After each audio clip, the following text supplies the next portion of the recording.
Thank you so much for staying with us on TVC Breakfast. It's not time for us to look at what the papers are reporting. The Nation newspaper says, Edun, benefits of reforms gradually reaching the poor. Small businesses, infrastructure need for better financing, says Aruma Ote. Next is Leadership newspaper. Government mulls minimum capital threshold for power distribution's license renewal. Next is the Independent newspaper. Nigeria's state debt climbs 6.8% to 10.57 trillion naira. Budget finds Anambra emerges most fiscally sustainable state in 2025. Enugu likeliest state to survive independent of FARC allocations. Next is Nigerian News Direct. States accumulate more debts despite increased earnings. That's according to report, as debt burden jumps to 41,766 naira per citizen. Next is after the Nation newspaper, the News Direct newspaper, and then we go to the Platform Times. Ministers, permanent secretaries in trouble as CCB uncovers asset declaration irregularities. Over 90 top government officials flagged in anti-graft review. Declare or forfeit. CCB warns anti-graft unit unearths discrepancies in over 500 asset forms.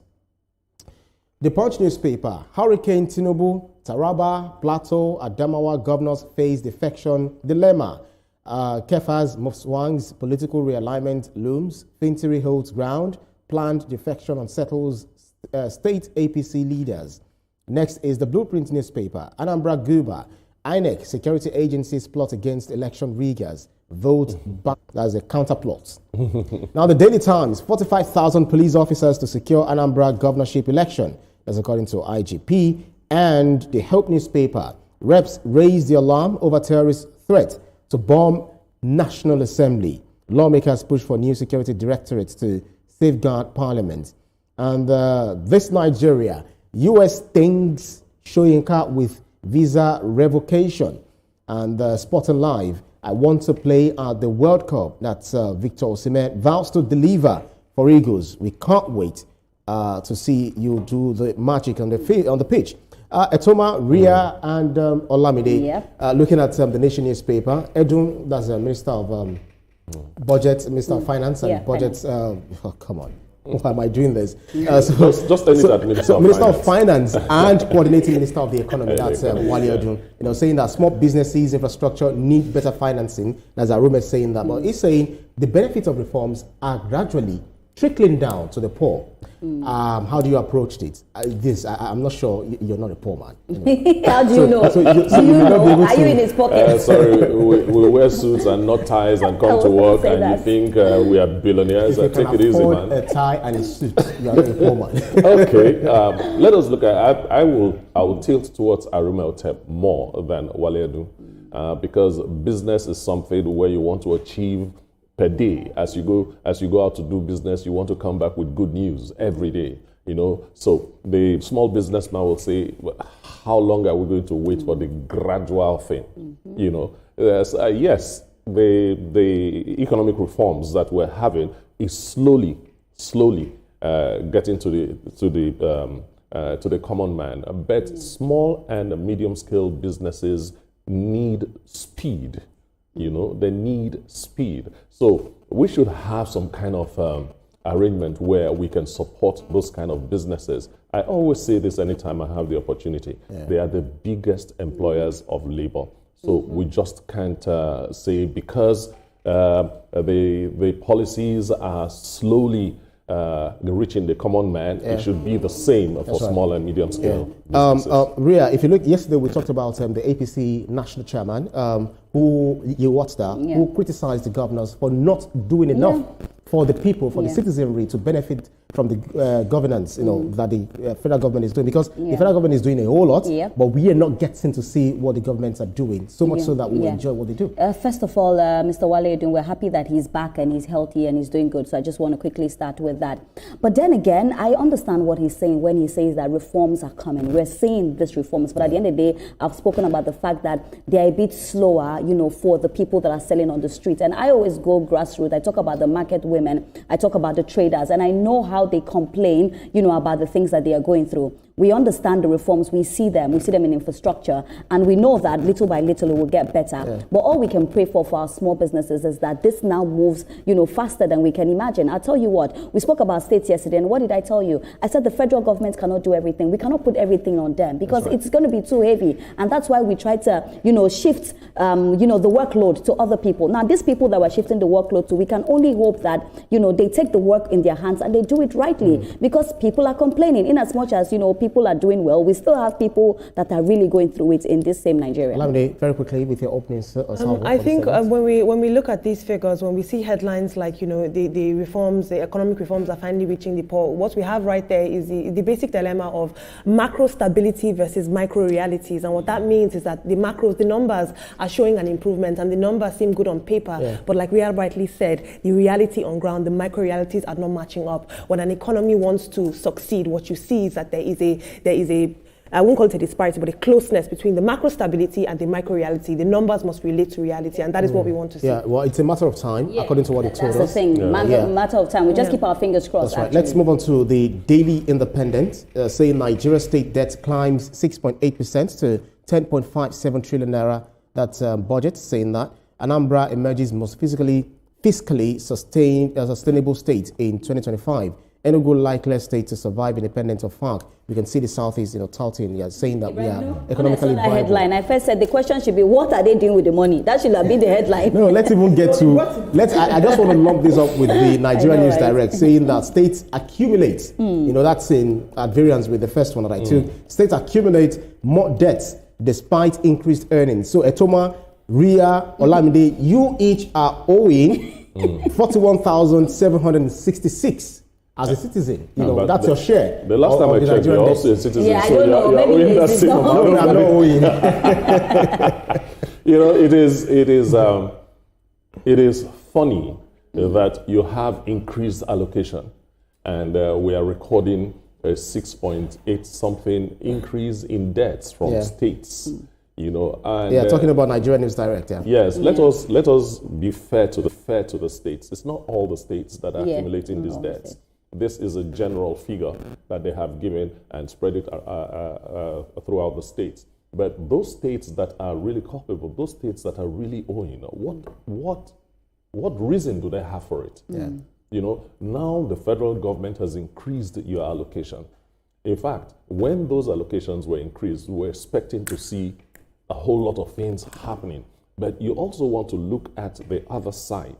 The state governors are a little bit to the disadvantage because the Constitution doesn't give them the kind of power that they need. What other power? What power we can argue security, you have the power to ensure. In fact, it's security I was talking about. There are a lot of things that the state governments can achieve if they have the power to control the security in their states.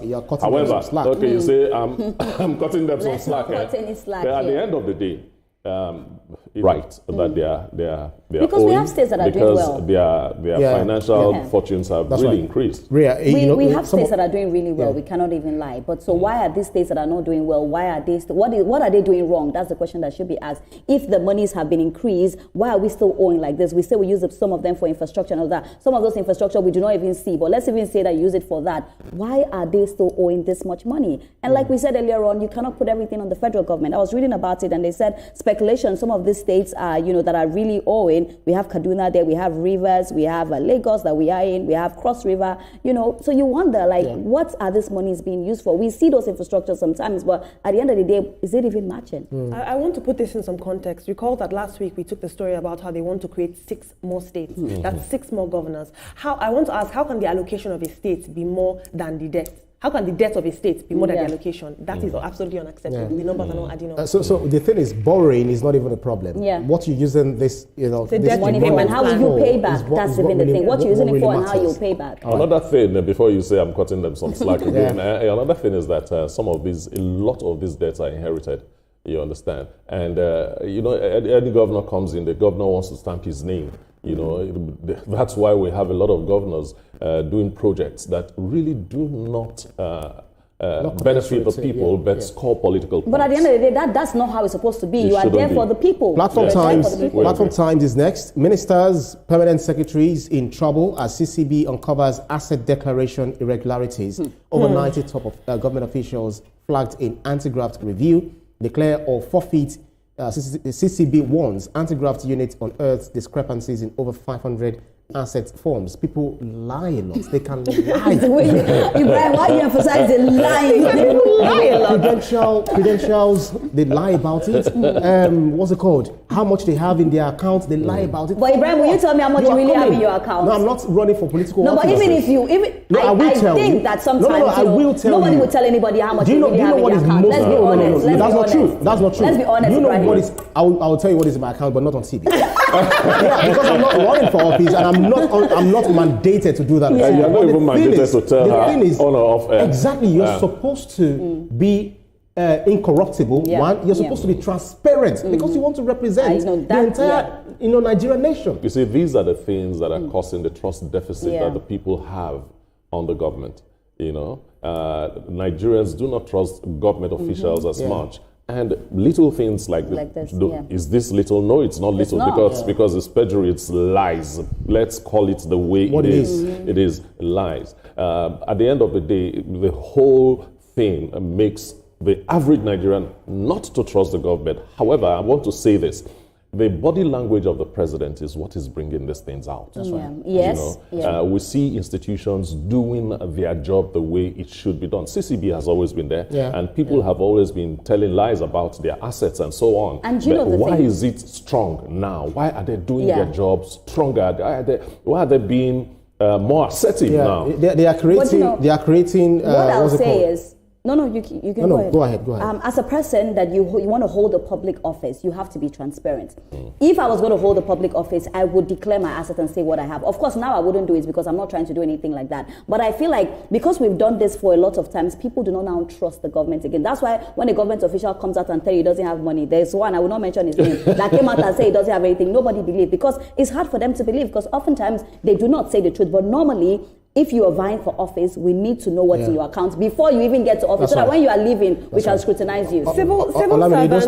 Those people actually, create place. They are like creating placeholder for what they will put in when they get into government. Absolutely. So they won't tell you what they have in their account. Then. It's very sad because civil servants, they stand as the guardians for civilians, right? That is why we swore them in and put them in office. They stand as guardians. They're supposed to protect our interests. Yeah. I'm seeing here permanent secretaries in trouble because of asset declaration irregularities. Permanent secretaries are the people with the pens, the people that sign procurement into power. Yeah. So how can you tell me that you that are supposed to be a protector, you're in cahoots? It's absolutely unacceptable. Before we even get them to declare their assets, we need to follow these assets very, very closely. It's good that we're seeing the CCB, getting on top of this matter because we need people to be exposed for the lies they've told. And Ibrahim, later after the show, you'll tell me, right? Certainly.